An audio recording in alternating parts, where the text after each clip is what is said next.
welcome back to episode 77 of the Shy Sports Weekly podcast. 77 feels like a good luck number. I don't know about you guys. What's up, boys? I'm feeling lucky today. I'm hot. Lucky sevens. Hot on the streaks here, on the betting streaks. With me saying that, I will go on an absolute cold streak here, but right now I am white hot. Love to hear that. And could it be a more perfectly timed episode than the Cubs signing number 7, DANSBY Swanson? Oh, I didn't even think of that. For a 7-year, $177 million deal. So we were just talking about 77s beforehand, and you just didn't mention that at all. You were just trying to get my reaction on here? Yeah. Because that was good. I smiled. You got me. Yep. I didn't even think of that. Holy shit. The stars aligned. DANSBY aligned. The all-star aligned. Mm-hmm. Oh, I mean, I sent the itinerary. I don't know when we want to get to DANSBY because I know there's going to be a lot of, double wristies to him. But my God, I am excited. Yep. Just when it was the epitome of that GIF from, I think, The Godfather, where it's like, just when I thought I was out, they pull me back in. Everyone was ready to give up on the Cubs this offseason and pissed off and throwing temper tantrums. They pull this deal off. Now you just can't leave. Yep.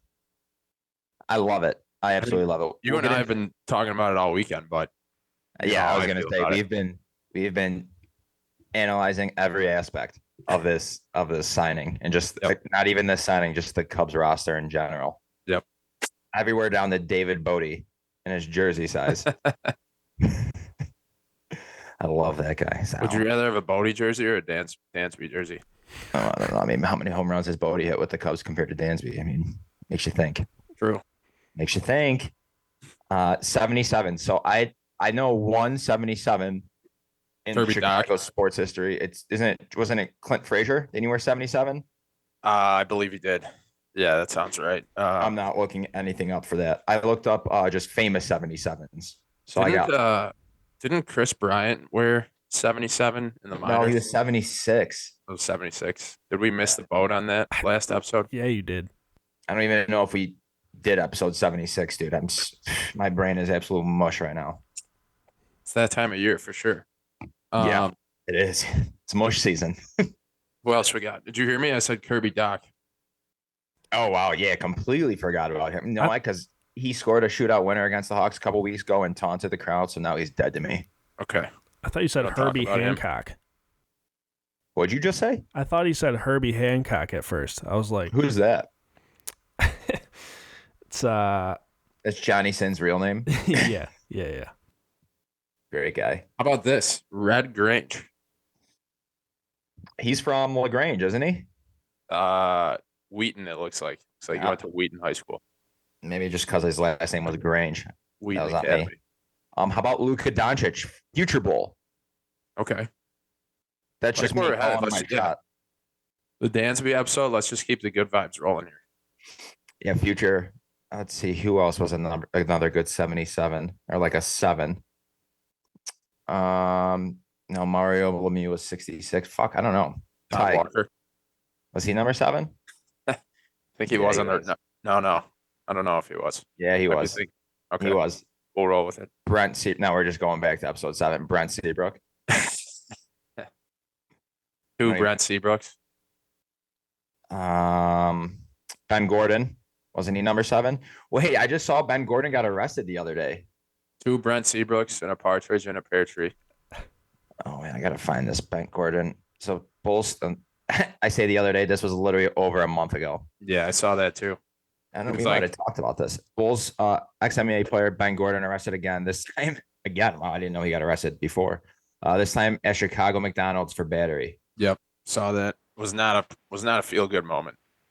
So are we an anti-Ben Gordon podcast? No. I think we're pro Ben Gordon. No, we're pro battery. That's fine. That's what I heard. We're pro 2000s Ben Gordon. I can't, for the life of me, I can't think of a Bears offensive lineman number 77. Man. Bears, Chicago Bears, number 70. Anytime we're in the 70s here, I just think John Tate. I like Mark Colombo. Was he number 77? No, that's where my brain went. Oh, maybe because it's a retired jersey. I don't even. Oh, by Red Grange. Mm-hmm. So that would. Wow, we are buzzing today. Holy fuck. Let's see who else. No Bulls. I don't think a I think Bulls. that's player. it. Honestly, I think we did pretty good there. Ty, do you have anything related to just the number 7 in general you wanted to add? Mike Vick wore number 7. He was pretty good. Wow. You could have literally named. You could have named anybody worse. I mean, Madden 2004, that dude was the GOAT. What do you mean? Would you rather say Madden 2007? Here's a little fun fact. Did you know that? So for whatever reason, on Baseball Reference, Clint Frazier, his name is listed as Jackson Frazier. Yeah, no. So that's what he last season changed what he wanted to be known as. Really? That's his middle name. The more you know. The less I want to know, actually, to be honest with you. I didn't need to know that. That's a nice little. I don't know if nice you way could to rebrand yourself. Were you able to hear my dog just like beating off in the background? I was gonna say, somebody knocking on your door. No, my dog was literally just pounding his chest for no reason. I don't even know what he was doing. That was Bubs. He's excited about Dansby too. He's in the logo. Bubs is in the logo. Yeah, it is. Yeah, no, he's definitely excited about Dansby. Fuck it. Let's just go. You want to go right into Dansby? No, let's do it in order. Okay, look at us, proper. All right, let's see what we got here. So 3 on this days, 2 of them that are very fun. And I guess they're all kind of fun. All right, so December 22nd, 2008, Bears play the Packers in the coldest game in Bears history, which, to be honest, when I was looking this up, kind of surprised me that this was the coldest game. I thought that's this weekend. Well, segue alert. Relevant. Yeah, this weekend is supposed to be, the wind chill in this Bears Packers 2008 game. This was a Monday night game. Temperature was 2 with the wind chill of -13. Not sure if you would remember this. This was I think Monday night. Yeah, Bears Packers. The Bears blocked a field goal with like 30 seconds left to keep it tied, and then they won in overtime. Okay. I was just slinging it around. I thought I saw a wind chill expectation of -14 this weekend, so similar conditions. Oh, I saw -11. I guess. At what point does it just become fucking cold? Right. Makes no difference. Yes. See, these are the games, and I think it's supposed to be cold across the Midwest because I'm looking at the totals for games everywhere. I mean, the Brown Saints total. Do you know what that is? Have you looked for our No. gambling picks? And no shot, you looked. Why? Well, I've looked, why but I come didn't- prepared? I stayed away from that one. 32. Wow. 32. What the hell? That's And what would you- insane. I know you looked at the Bears Bills one. Yep. Ty, have you looked at that one yet? Yeah, Ty and I were talking Oh about yeah, I this looked before at we it. got on. That's crazy, right? Yep. So low. It is. But it's almost so low, like you don't want to touch it because Vegas knows something. So low that it's dangerous. Like you just want to ignore it. The temps like the total are dangerously low this week. You've been making a living on Bears overs this year. And this might be where it stops. No, it stopped last week. Fucking Cairo Santa. Okay, hold on. We're going right into the Bears because we'll go back to the on this days here. The Bears intercepted Jalen Hurts at the 25-yard line, at the Eagles' 25-yard line. Yep. They lost 6 yards, so to the 31, right? Simple math. That would be a 48-yard field goal. They punted. I lost the over by 3 points. Bad beat alert. And then Cairo Santos, I'm pretty sure, missed an extra point. You can only contain the Eagles. And then for so Jake long. Elliott missed an extra point. Like, that was a system play. The system's buzzing. The kickers need to do their job. Yep, 100%. That's just This is what we're learning right now: is that Cairo Santos is not kicker of the future. Like, no, not a. I never actually. I mean, it's almost like just a nice feel good story. You know, this like an underdog story. This low guy with his little leg, just accurate. if they're going to be a playoff really team next year or the year after, like they better have a legit. If there's anything that we've learned over the past 5 to 10 years as a Bears fan, you better have a good kicker on the roster. Yeah, somebody who can kick it 48 yards. Like, why? It was cold. It wasn't this. Like, is he going to be able to kick a 40-yard field goal this week? I feel like I'm watching the Idaho Potato Bowl when I'm watching the Bears. They can't kick a fucking 48-yard field goal. Eastern Michigan just had some dude, Jesus Gomez, boot 51 yards, and it literally hit the back net. Like just an absolute bomb. Get It'd be this the guy. kind of game where it's like 4th and 8 at like the 30, and they just hand the ball off. Yeah, hey, let's run a draw play. Yeah. I mean, listen, if they're just internally just tanking, they're doing a hell of a job. Right. They're just like, doing you know, a better job, actually. Like now Jack Sanborn is out for the season with, I don't know if it's an ankle or a knee.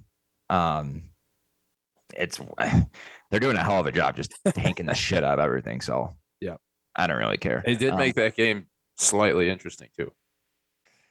Yeah, you know what's funny? I don't know if I told you this. So I have the 2 TVs in the living room. It's a rich person move, not a big deal.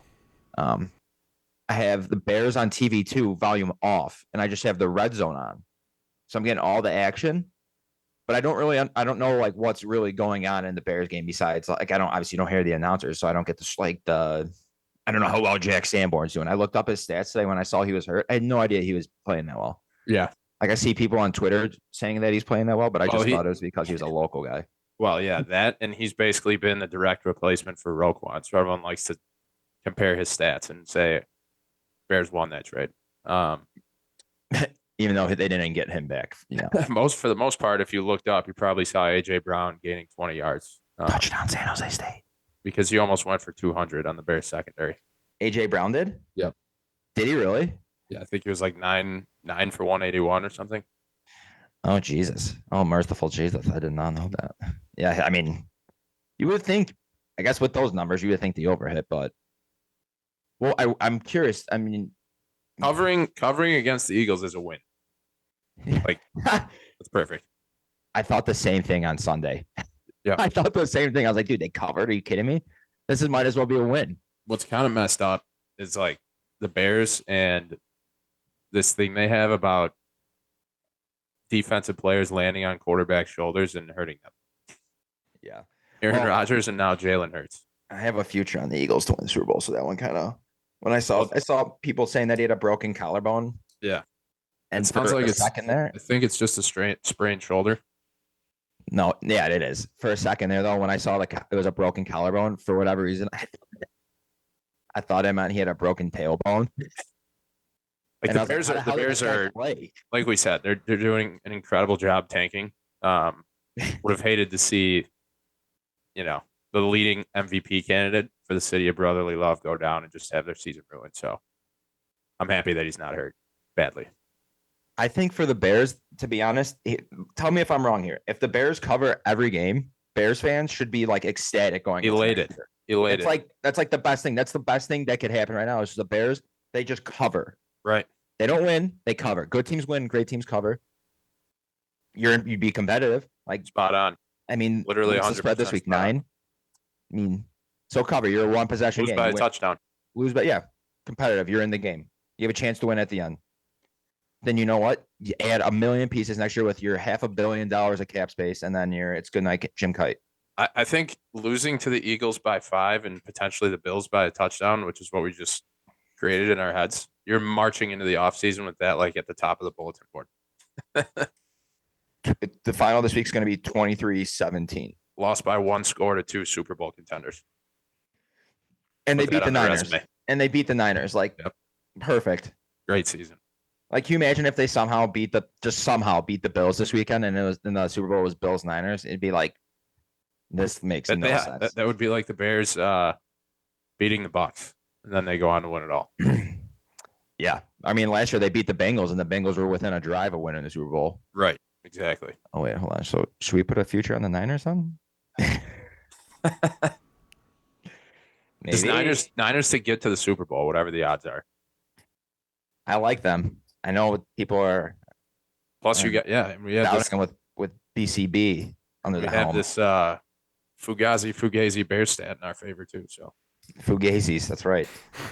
Let's see. I'm trying to think what else from the Bears game. I mean, it's like I feel like we're watching it's like Groundhog Day. Again, and I know I've said that before, but it's the same thing every week. Like Justin Fields had an amazing run. Yep. Receiver got concussed. The only thing that didn't happen was the over didn't hit. Besides that, it was like rinse and repeat. Right. Justin Fields is the third quarterback ever to rush for 1,000 yards in a season, which I thought was crazy. I thought there definitely had to be more guys than that. He's within reach of the all-time record for a single season rushing season for a quarterback. Yeah, how far away is he? I know he said he wanted it. I think he needs to average like between 60 and 70 yards a game. I mean, he literally could get like 150 yards, which is right there. And what's even crazier is he did most of this damage in like 2/3 of the season. I'm gonna say they didn't. The first month of the season, they didn't It really didn't open. They didn't implement this offense. It was poppycock nonsense offense. Right. So it's good to see. All right, the other on this day for the Bears, Christmas Day 2005, the Bears clinched the NFC North in Green Bay. So fuck you, Packers. Mm-hmm. And they covered yesterday, so that pissed me off. The final on this day, December 25th, 2011. This was the first game of the season. I believe there was a lockout. I don't know I think it was a lockout. I don't remember. The Bulls played the Lakers. Derrick Rose, game winner. They were down like 7 with 1:30 left and came back and won in regulation. I think the craziest part about that game was that the final score was like 87-86. It's like that's the score at the end of 3 now. Yes. That's literally an 80s basketball game right there. Like, can you imagine us if a game was 87 or 89-88 now? You'd be like, what the fuck happened? Right. They play defense. When does the fourth quarter start? Yeah. Is it halftime? You know, right. Yeah, right. It would make no sense.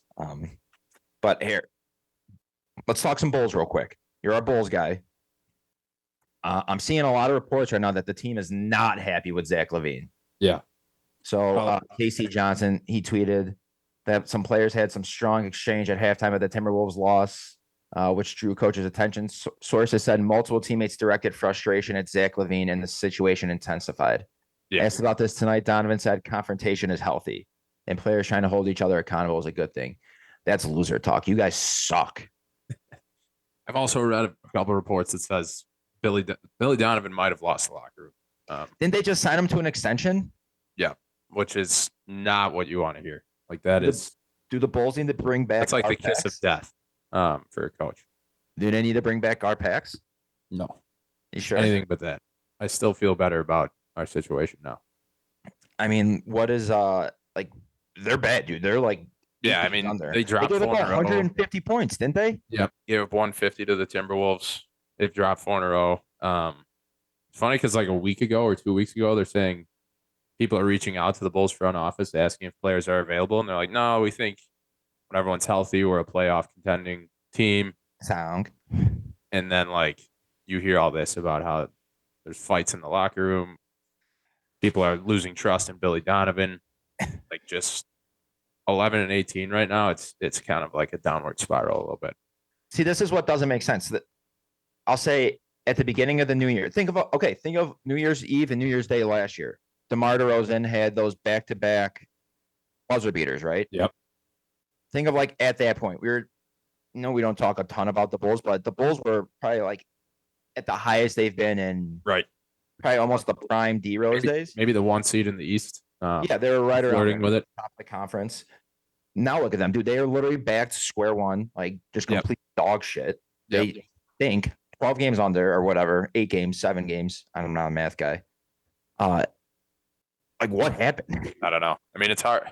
Injuries have definitely hurt them. It's Who's hurt?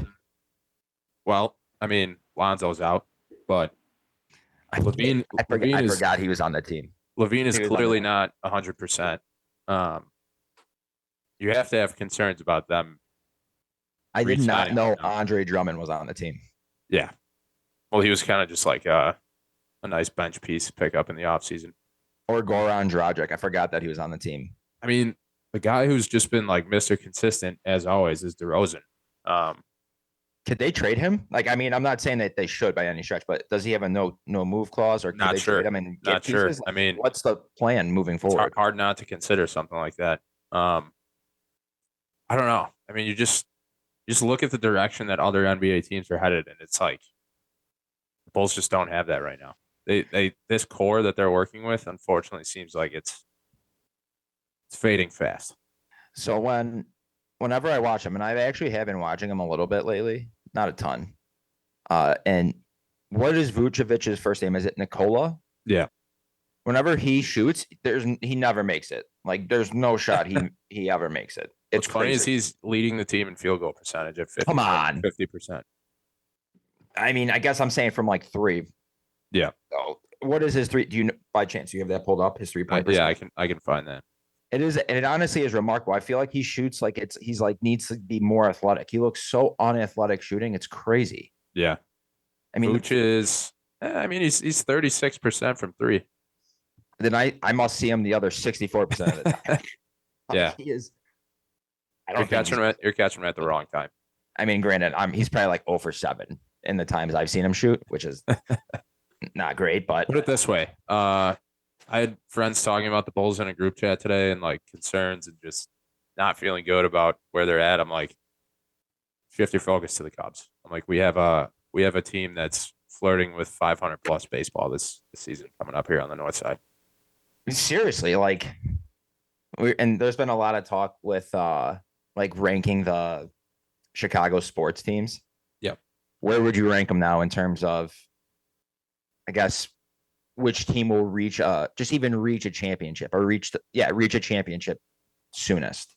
I mean, and you can take, and I'll say the Blackhawks are last because they are bad. It has to be the Cubs or the Bears first. Actually, put the Sky first. Thank you. Sky that was a trick question. That was a trick question. You nailed podcast. It. Oh, fuck. Sky fact.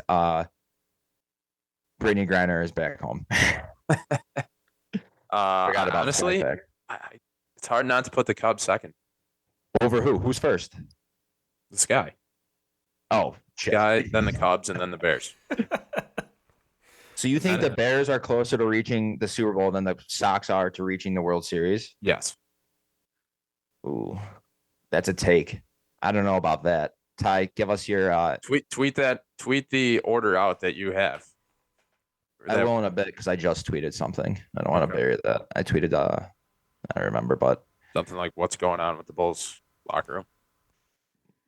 Oh no, my brother must have done that. Yeah, he did that because he's misspelled Bulls. He spelled Michael Jordan as if Michael was like a Russian hockey player. Like he was like Czech from the Czech Republic. Michael Jordan. Like the easiest name of all time to spell too. Oh my god, it's the best. Smartest guy I know has the absolute worst grammar. Yeah, he fat fingered it. It's fine. It's all right. Look at him. He's got chubby fingers. So are we getting into the Cubs? Oh yeah. Andy just texted me saying still on, and I said yeah. So I mean, we could start talking about it. And if he hops on, so Ty, I guess be on the lookout. I'll let you know. Let's talk Cubs. I mean, DANSBY Swanson. I'll say honestly, I was skeptical. Like just Bellinger and Tyone to show for it this offseason so far. There's guys getting big money thrown their way left and right. I'm just thinking to myself, they're going to swing and miss once again on Swanson, and we're going to be caught holding the bag and disappointed heading into the season. Well, everything changed on Saturday. Oh, perfect timing. It literally like the time, like even the time of the day that they signed him, and I think we might have buried the lead here. We all got together on Saturday. Yeah, we did. Yep. Literally the first time we've seen. I mean, Ty, when was the last time we saw each other in person? It's been a while. It's been a long time. First time we saw each other, we're driving down the Maxis in the car. They signed Swanson, so it was perfect. It was like, Episode 77, us three hanging out. The signs.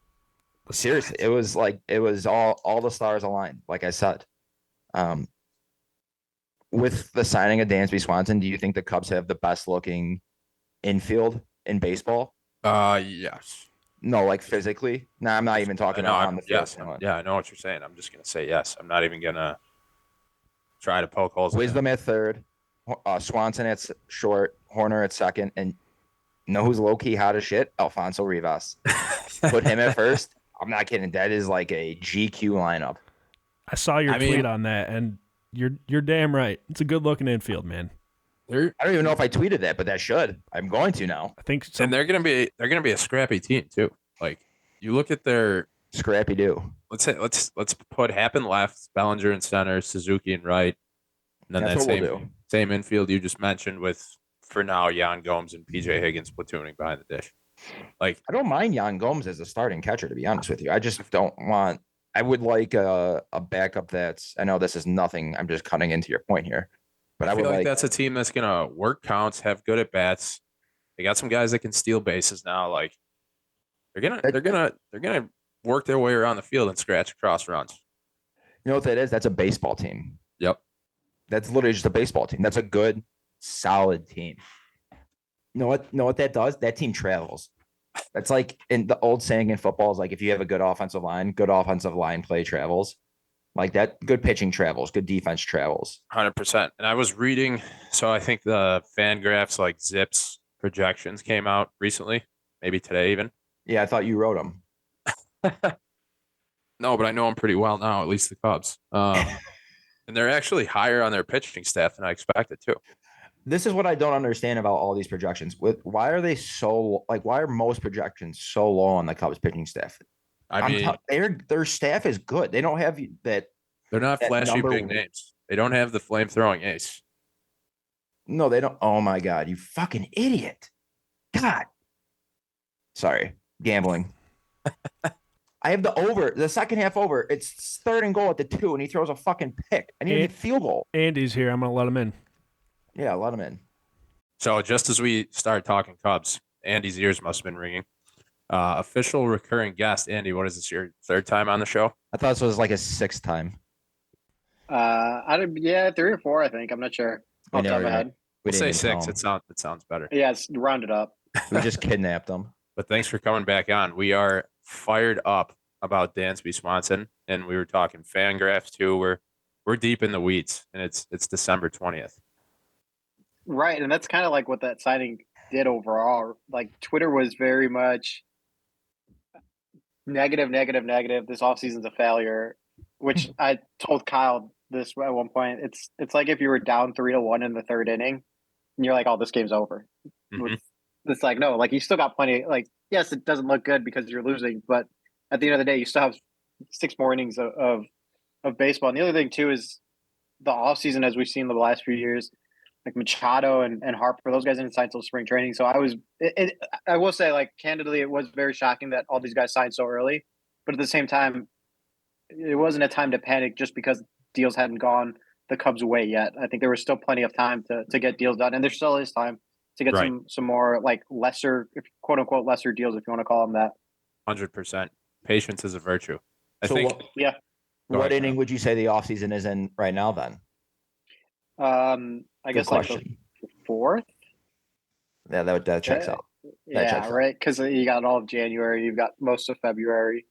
I really Okay. think like if you're signing in March, unless you're a big name guy, it's gonna be hard for you to make a team out of camp, just given how late you're starting off. Yeah, it's top 4 with 1 out right now for sure. Right, for sure. I like that. Can you tell me what's going on with Correa right now? I know this is nothing to do with Swanson, but like, what does that Yeah. mean? He like, yeah, I don't know. I don't know. It's very vague. I saw Susan Sussler from the San Francisco Chronicles said it could be nothing. It could be some. I'm not sure. Like I've seen conflicting reports as to the severity of it. It's really weird because, I mean, there was a unofficially it was his unveiling was supposed to be today. It gets canceled. Comes out that there might be questions about the medical. It's going to be weird what this means. Like, it could be like, oh, it didn't check out. His back maybe isn't 100%. Let's play it safe and wait another day or something. Or it could be something as massive as like, hey, this is a really red flag. Like, we should try and amend this contract type of thing. It's really, I'm not sure. The only physical I like really remember in any sport that was like such a big deal was a guy that got traded, I believe, to the Colts, and he failed his physical, and it was like the greatest thing ever because he failed his physical because he had cancer.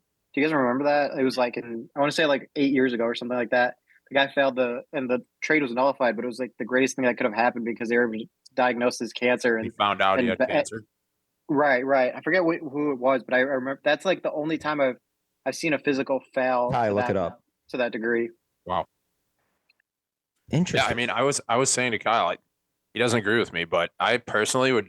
Obviously, this is kind of like a This is fluke, good. just timing wise. Like, obviously, no one expected this with Correa right now.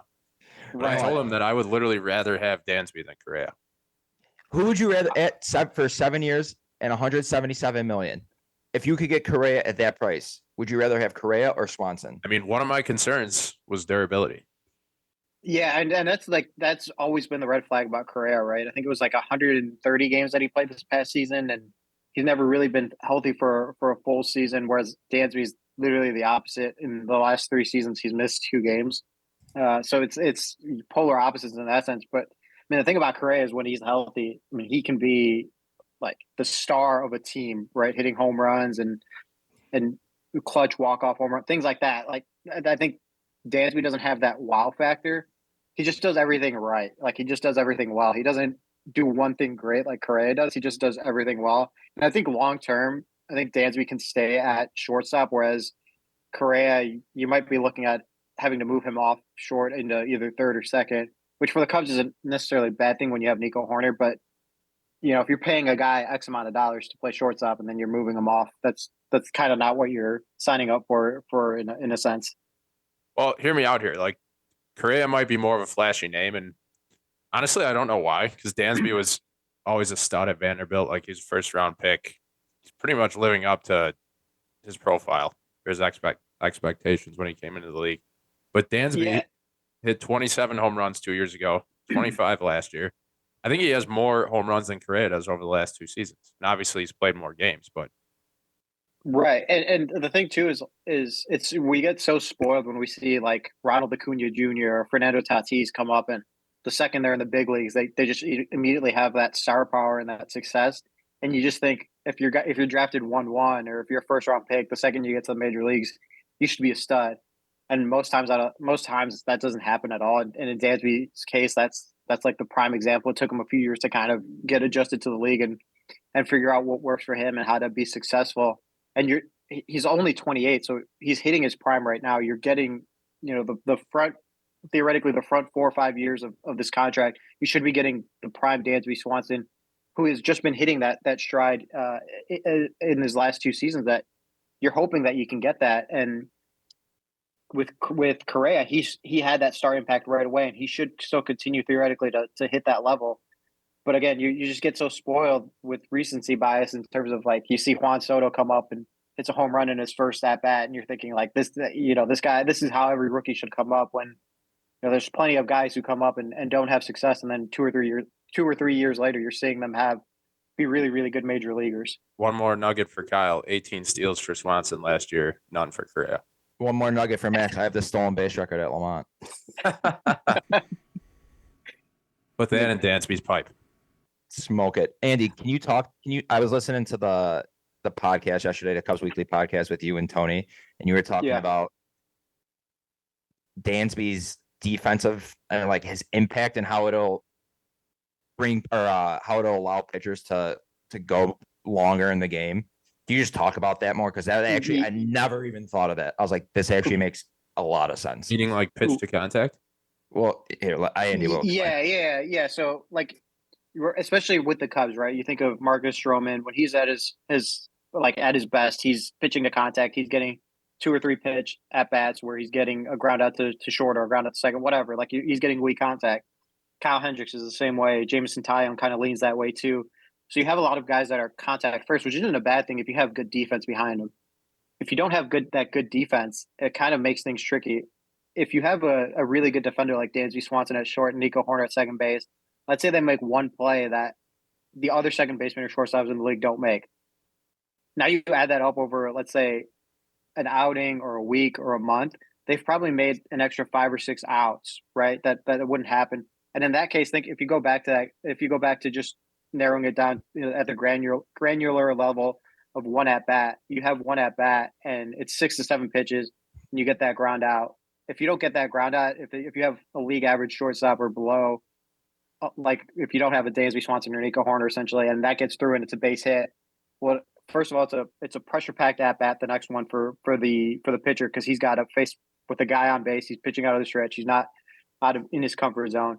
Then he's got to waste an extra 5 or 6 pitches, maybe even more, to get the next guy out. So that adds on at the end of the day, right? If you do that 3 or 4 times a game, let's say you save yourself 30 pitches there. That's an extra inning. That's one more inning that you're saving your bullpen that you can go an extra outing. So like the Cubs last year, where they were really struggling was their starters were making it to like the fourth inning, fifth inning if you were lucky, and then they were having to turn it over to guys like Keegan Thompson or guys that could eat up innings to bridge it to the back of the bullpen. If you have a guy, if you start saving those pitches and you start saving those outs, and you get to the fifth, sixth inning with your starter, well, now you can turn to your bullpen. You don't have to waste some of the bullpen arms, and that's kind of what they did in the second half, where their defense improved a little bit.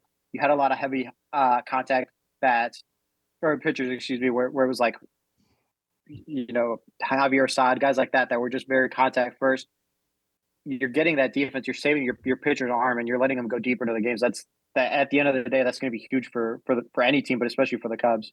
Yeah, like Kyle said, he hadn't even really thought about that. I feel like that's just an underrated piece to have on your team, because this nowadays the league is so much about power, home runs, Well, especially with things like that.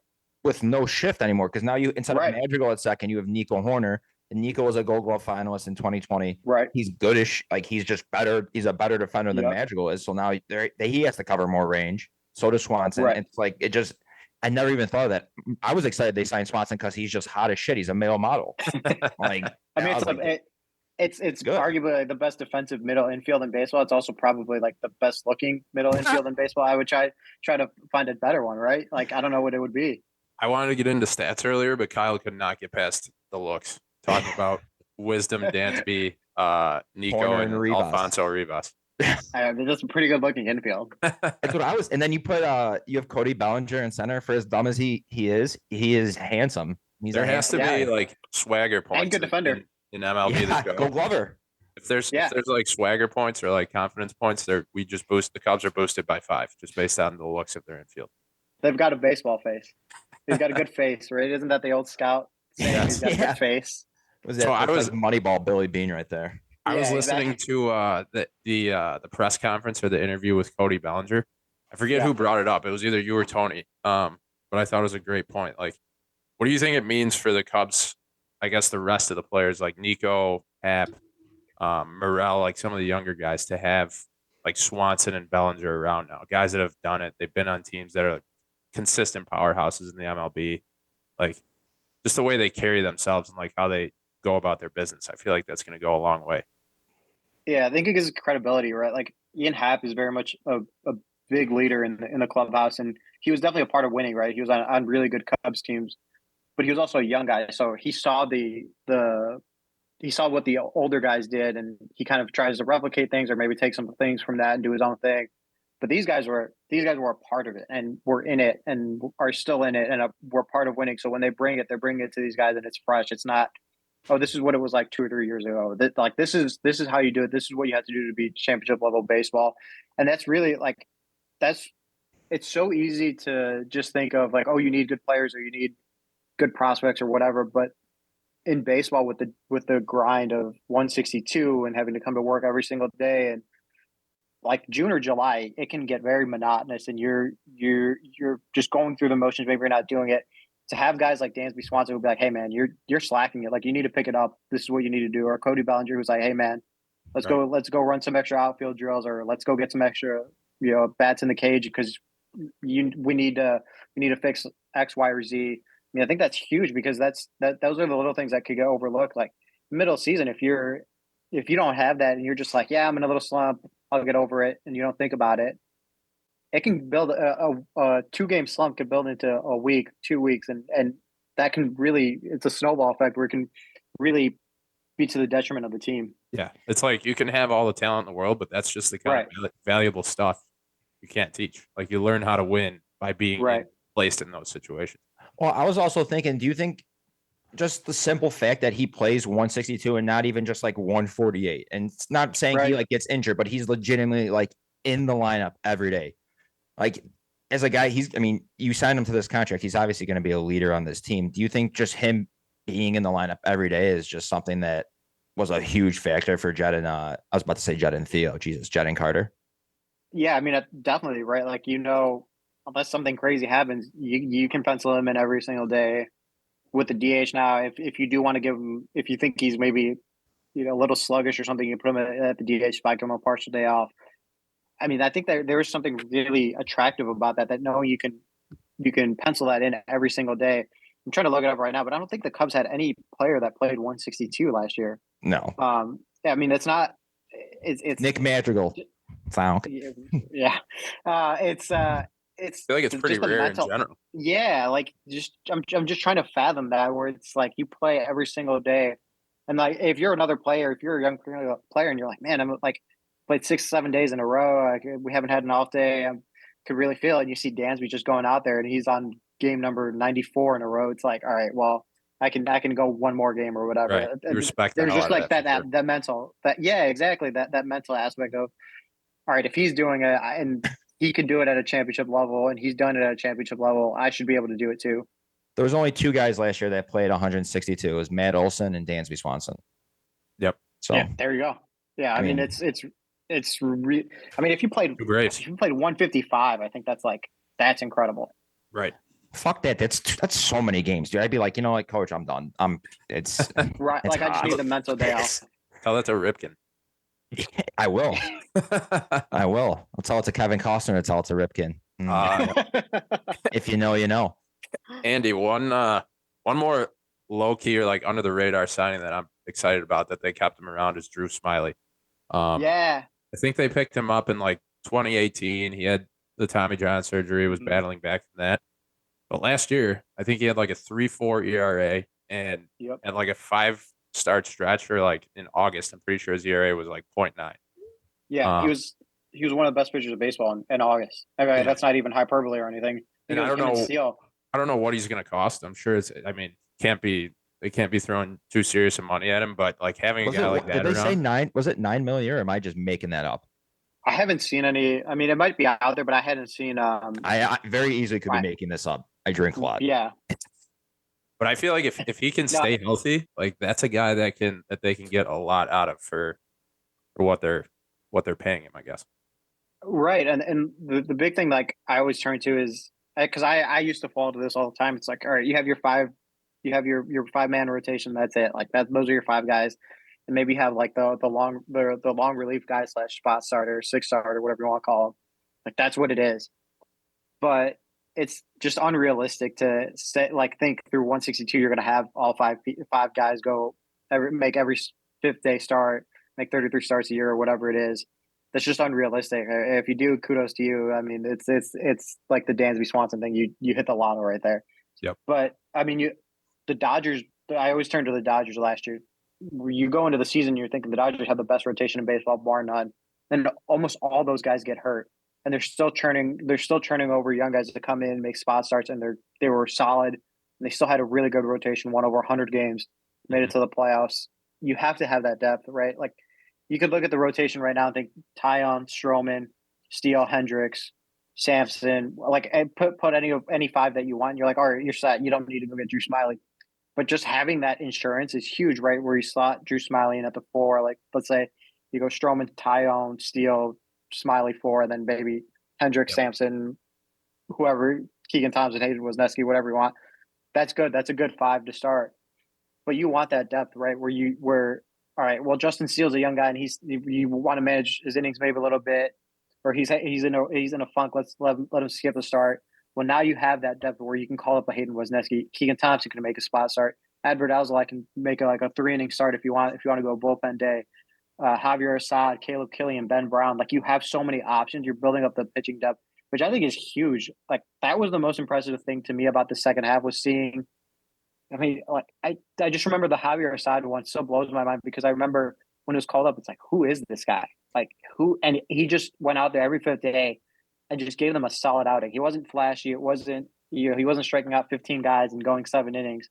He was just giving them 5-6 innings, which is invaluable in today's game, right? Where you can go that length and shorten the game and keeping them in the ballgame. That's huge. Having those guys. I think Ben Brown, Hayden Wesneski was a revelation in the last month or 2 of the season. I think Ben Brown can be in that same category. The guy they got in the David Robertson trade. I think there's a lot of upside in his game. Having those guys, having those spot starters, AAA depth, whatever you want to call them, I think is huge. And in Smiley's case, going back to him, you don't have to rush him if he's a little older. If he's like, hey, like my shoulders are a little tight. All right, sit a start. We'll figure it out. When he's out there, he's going to pitch to contact. You know he's going to go 5-6 innings at least, and he's going to give you a quality outing each time. You have that. You add that defense, improved defense behind them. That's I think a really, really under the radar, like you said, great signing. And he really wanted to be here. All throughout the year last year. He kept saying, he's like, yeah, I'd love to have them back. Like, I'd love to be back. It's up to them. It's up to them. And Yeah. see, there's a lot of guys that always say, oh yeah, I'd love to be back. But with Smiley, like you could tell there was something. He's like, I think this guy really wants to be back, and sure enough, he's coming back. Yeah. My favorite memory of him last year was that Field of Dreams game. He was just absolutely dominant. Yeah. Wait, so I wrote down. Or go ahead, keep on. No, I was just gonna say that whole like you said, that whole August when he was on top of his game. I remember talking to Tony at the trade deadline. I'm like, I can't believe no one took a flyer on Drew Smiley, just because I know he was hurt going into the trade deadline, but he's the type of starter you want in a playoff push. And the fact that no one took a flyer, or maybe the Cubs didn't get their price, their asking price for him, I thought was mind boggling to me. And now I think he could be a really good piece for this rotation. Over August, September, and then one start in October, he had a 2.28 ERA. Yeah, and it's ballooned because nine starts. Yeah, I think he gave up like 7 against the Cardinals. Like he had one beginning bad of start. September. Yeah, exactly. Like it got ballooned because of that. If you take that away, it's probably even better. Yeah, he was just nails. He's the guy going out there and throwing the ball, but like I almost feel like there's something to be said about the Cubs pitching coaching, or like the coaching there, and that like they're just getting so much out of these guys that you would not expect, like coming out of the woodwork almost, and just shoving, Well, like last year with the bullpen, I mean, this goes back to 2020, but last year, David Robertson, if you would have said he's going to be traded and go to a World Series team as a reliever, you wouldn't have thought that. Michael Givens traded at the deadline to a playoff team. Chris Martin would become the best reliever on the Dodgers. Like those 3 guys, you wouldn't have never thought that. And David Robertson was the most expensive at $2.2 million. Like they've finagled or found a market inefficiency, as Kyle says, with their bullpen. Like System play. They've done it. Yeah. And the year before that, it was Tepera, Chafin, and Kimbrel. Kimbrel doesn't really fall in that boat, but yeah, Chafin, no, I got you though. And then Ryan Jefferson or Jeremy Jeffress. Yep. Yeah, in 2020, like when Kimbrel was struggling, he came in and he was nailed as the closer. All right, so who's that guy this year? I know they signed Brad Boxberger, but who else is out there that's going to be that? I don't want to say trade and flip because I think the Cubs are hoping to be past being sellers at the deadline. But who's that buy low? There's a lot of guys. Like Zach Britton's a really interesting guy coming off an injury, lefty. You want to have a lefty in the bullpen. Archie Bradley's another good guy. Brad Boxberger, I think that was a stellar signing just because. I mean, I guess the closest thing to a DANSBY SWANSON in the pitching market is Brad Boxberger, right? I think he made 70 appearances last year, something crazy like that. Mm-hmm. I mean, having him is going to be a really, really good signing for them. And he was pretty good with the Brewers last year, so I think that's going to be a good one. And I think they're maybe a year or two away from where they're at the point where maybe they're signing one big reliever if needed, but they're developing these homegrown pitchers that could be really good relievers. Jeremiah Estrada looks like he could be really, really filthy. Yeah, he's nasty. He kind of figures, Johnny's Correa in AAA throws 100. Like I think he could be really good. Ben Leeper, the undrafted guy from the 2020 draft, was in AAA and had his moments. I think he could be a really, really good signing, or excuse me, a really good relief pitcher. And then we saw what Brandon Hughes was like. They're getting to the point where they have these young guys coming up that they're fine tuning their pitch grips, they're fine tuning their sequencing, they're fine tuning little mechanics and things like that are making them into really viable relief pitchers. A prime example is Scott Efras, right? Yep. He comes up at the end of 2021. You don't know much about him. You're like, who is this guy? And then you flip him for Hayden Wesneski last year, and he was one of the most sought after relievers in the trade. Like he wasn't traded at the trade deadline, so it's easy to forget when that he wasn't traded at the deadline, but he was just as sought after as a lot of other relievers on the market at the trade deadline last year. Yeah, it just wouldn't surprise me if the rotation and the bullpen, like same thing as last year, like it's just better than we expect. Yeah, I mean they've developed their pitching really, really well, and they've got a formula of how they want their pitchers to work.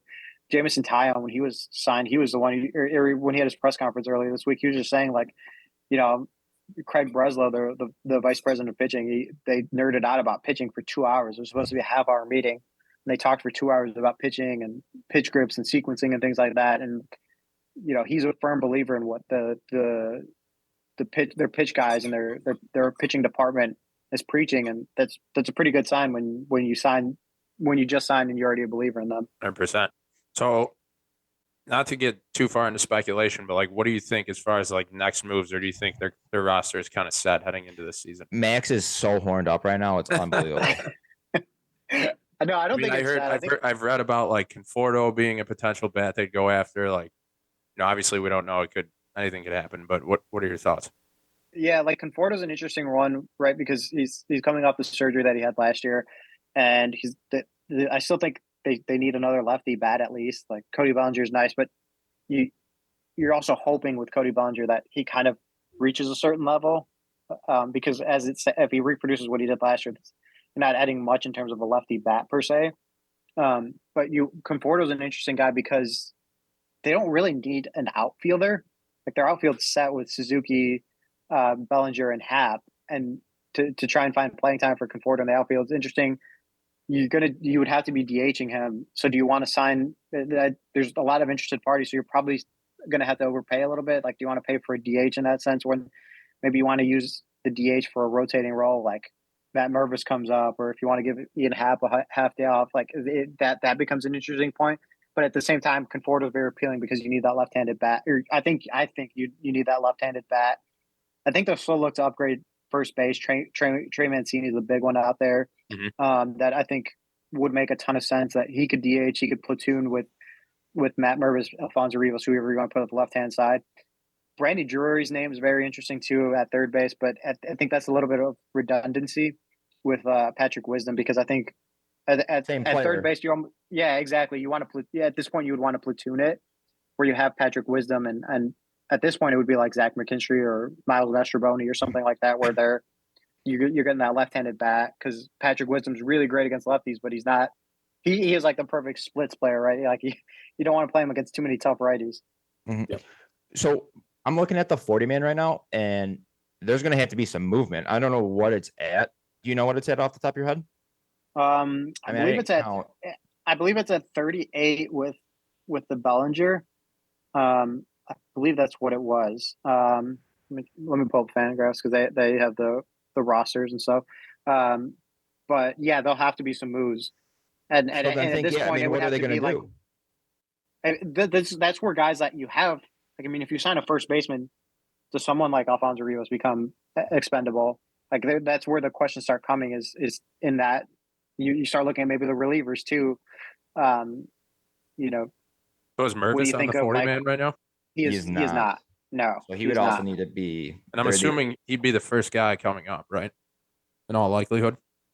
I would think so, right? Yeah. I mean, are you saying like position player side? Yeah. Nailed it. Yeah. I would think so. I mean, unless someone really. I would have said like Brennan, but he's hurt. You don't know that's where he's at. Like if he comes out in spring training and is like just mashing and shows no back issues, like maybe. But even then, I think he still hardly played in AAA. Like you still want to get him some at bats in AAA coming off a back injury. Like you don't want to rush him. You don't want to say, even if he has a great spring, you don't say, hey, go face Corbin Burns game one. Like it's not beneficial to anyone. Confidence where it's at. Yeah, exactly. And according to Fangraphs, the 40-man is at 40. It is at 40. So even with Swanson, I believe that is with Swanson. And I think they're counting Swanson already on Fangraphs. So interesting. Yeah. Interesting. Okay, so then it looks like they have Canario in there too. Yeah, and he has to be on there. He'll have to be on there until opening day when he can be put on the 60-man, and then he won't count off against it. So like that's the tricky thing is guys like that. Like you have to like manage it during the off season, where then when the season starts, then you have offload. Yeah, same thing with Cody Hoyer and Ethan Roberts. Like that's 3 spots right there. Come opening day that get cleared off the 40-man. But until now, they have to be on the 40-man, or else they have to go through waivers, and you risk losing them, which they're not going to do. Say if they sign the guy. I mean, not that they would sign. I mean, obviously they can't sign him, but like Hayward, for example, Hayward signed a minor league contract with the Dodgers. Yep. If they He's sign not a on the guy 40 like man. that, he's not on the 40 man, right? Correct. And they can move him to the Um, 40 man like on opening day when they Right. move And then people they would to. have to make a roster move. Yeah, like But they'd I'm have saying they to can move cut. him to the 40 man, then like the people who are on the 60-day IL just transfer over, and Yep. then it just Yep. automatically opens up a So like spot. like that's a good example. Like say the Cubs had signed Jason Hayward to a minor league contract. He does really well in spring. All right, Ethan Roberts is going to the 60-day IL. Now there are 40 men at 39. Hayward's got that 40 Bring him man on. spot. Yep. That'd be funny if they actually just somehow re-signed them. Yeah. That'd be Yeah, ironic. but like the guys that it becomes interesting with is guys without options, right? Like Zach McKinstry. He's out of options. What about Morel? Because Does he have options? Yeah, he has options. McKinstry is interesting because if you don't think he's going to make it on the team on opening day, then he is like the first guy that's expendable because he doesn't have options. Because he doesn't have like on opening day, you have to option the 40-man guys who aren't going to be on the 26-man roster. So like, let's say Christopher Morel, they want him to start the season AAA. They have to option him. That's where it becomes kind of tricky. And McKinstry, because he has no options as it stands, is like primed to be on the opening day roster just because they have to have him on there, or they have to pass him through waivers and lose him for nothing. Potentially lose him for nothing. I mean, the whole time or this whole offseason, we've heard about the shortstop position and the catching position. Yeah. Does this not? I mean, with players being what am I saying? Expendable. Expendable. Yeah. Jesus Christ. With players being expendable, I mean, does this not open up avenues for a trade? And I've heard Danny Jansen. Didn't know he was from Illinois. He's an Elmhurst guy. Yeah. I saw that. He shout out me. Isn't he from like a northern suburb too? Elmhurst. Oh, he is from Elmhurst. I thought you said he went to Elmhurst. Sorry. No. D3. Yeah. No, yeah, like trades become a really big thing, right? Like if you think you can get something for, like, I don't know, like just throwing it out there, maybe someone like Nelson Velasquez or something, like you think you can get a minor leaguer that won't be on the 40 man, that's a way that clears up a 40 man roster spot. Mm-hmm. I mean, that's another way to obviously clear out some 40 man roster spots. I mean, at that point you have to start looking at some of the redundancies you have on the roster, and maybe it is like, I mean, maybe you get blown away with an offer for I don't know, Edward Alzolay. Yeah, like he's really good, and I think he's a really big piece of next season in the bullpen. But if you get a really good offer for like a top 100 prospect or something like that, like you have to take that is not on the 40 man just because it clears up that 40 man spot. Like if that's the issue right now is if they sign a Trey Mancini, they have to create that 40 man roster spot, and that's why maybe it becomes more attractive to trade for a catcher, because maybe you can trade away from your major league 40 man options and not have to pass a guy through waivers. Yeah, I mean, God, I never even thought of that. Like the simple aspect of the keeping guys on your 40 man and not losing them for nothing. Yep. Right. This is The all pennies way on the over dollar. my head. Hey, smoke another joint. So we were talking Yeah. about guys that have options that obviously they can send down to the minors by a certain date or whatever before the season. Two guys that I've had my eyes on, as well as other people, I'm sure. Matt Mervis and Alexander Canario. These guys both teared it up at almost every level of the minors. Tore it up. Yeah. Come on. Grammar one time for me, dude. Tore it up. Thank you. Math guy, not an English guy. Mervis hit 309, had a 606 slugging percentage, 36 home runs. Canario, I think he hit 37 home runs, mostly in Double-A, stole 23 bags. Like, when can we expect these guys to be up on the big league roster? Do you think it's more so about like how the season progresses? Like, you think about probably the September call-ups is like a reasonable time frame. Like, are they're probably at different points in their career too right now, right? Yeah, like Canario had a really, really gruesome injury in the Dominican Winter League. Oh, like, that was gross. Yeah, like if you get queasy, do not look it up. It's like it was just not a good injury, and I mean I don't think he'll be ready before to start playing and running and doing baseball activities till at least like July or so. Like he's out for a while, so that one's probably at best September call-ups, but realistically, there's a chance you might not even see him in the major leagues in 2023, just given the severity of the injury. Right. Matt Mervis is a guy like first base was just not offensively what you expected from the Cubs overall. So yeah, Matt Mervis is probably one of your first guys called up, as we said. the problem, I don't want to say the problem, the difficulty with that situation is Nelson Velasquez was kind of in the similar boat. I mean, he didn't put up the gaudy numbers in the minor leagues that Matt Mervis did, but I mean, he was an Arizona Fall League star. He was really, really good. And the second he got to the major leagues, he kind of struggled. Like he had his moments, he had his flashes where you're like, all right, you can see what it is, but he just struggled in the major leagues. Like it's not, again, going back to the original point that we made with like DANSBY, Swanson and those guys. You don't just come up and have success. Like Matt Mervis can totally do that. He can come up and be a really successful guy, no questions about it. But it's also very realistic that he gets up there and he's just overwhelmed. He doesn't find a rhythm. So if you're banking on that as your first base, well, then you're back to where you were last year. It's Right. just no different. You just have a prospect. You just have a rookie at first base instead. So that's why the insurance policy of trying to that's why they were really high after Jose Abreu, where it's all right. This guy can cover the position for 2 years while Matt Mervis maybe figures it out. I mean, plus Trey they're Mancini- seemingly in a position where it's kind of like, all right, we can wait and see a little bit. Like no one's necessarily expecting them to command the NL Central right from the get-go. Right. But like, right. if things are working the way that we've talked about here on the show and like moving in the right direction, then maybe by the All-Star break they're thinking, all right, let's try to push Mervis to get up here a little bit quicker. Like we could use his bat lineup.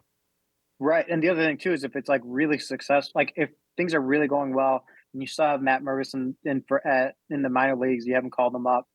And let's just say like a hypothetical situation, like a first baseman becomes available on the trade market for a team that's not contending. Like, hey, maybe he's got like 2 or 3 years of control. Like, do you flip like Matt Mervis in that situation? Like, again, This is a big hypothetical. I'm not saying it's going to happen, but then that becomes an option. Like that's why they've been trying to build up in bulk this minor league system where if you trade one guy, it's not going to break your system. I mean, I think when Eloy Jimenez and Dylan Cease were traded, like I don't want to say totally broke this, but it was a big thing.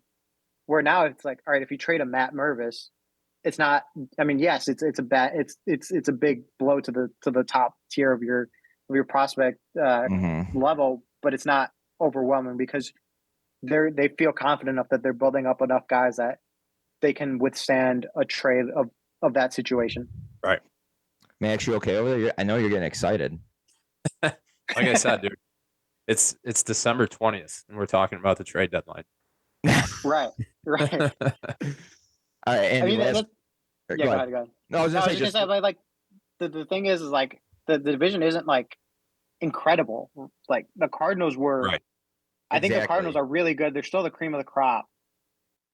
But you saw their flaws in September where, yes, Paul Goldschmidt was the MVP and deservedly so the MVP, but he really struggled in September.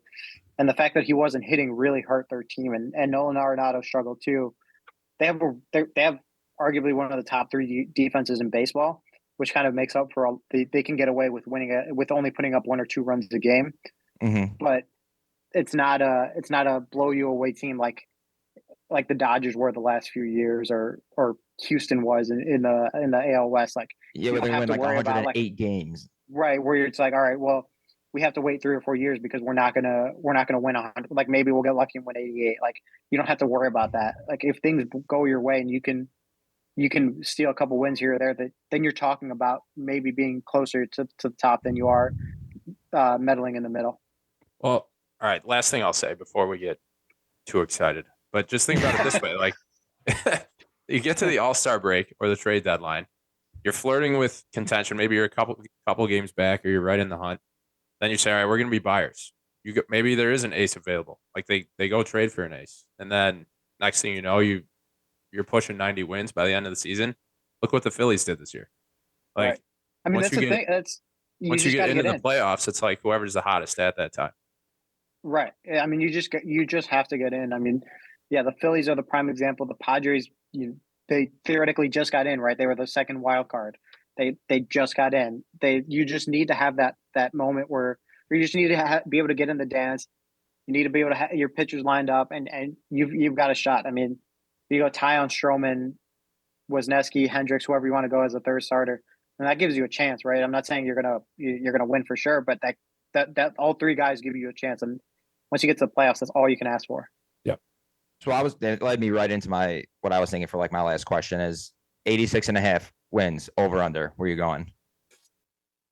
as it stands right now, I mean, I think you still have to go under just because there's a lot of questions in the bullpen. So I think it's a little too early to say over under on that.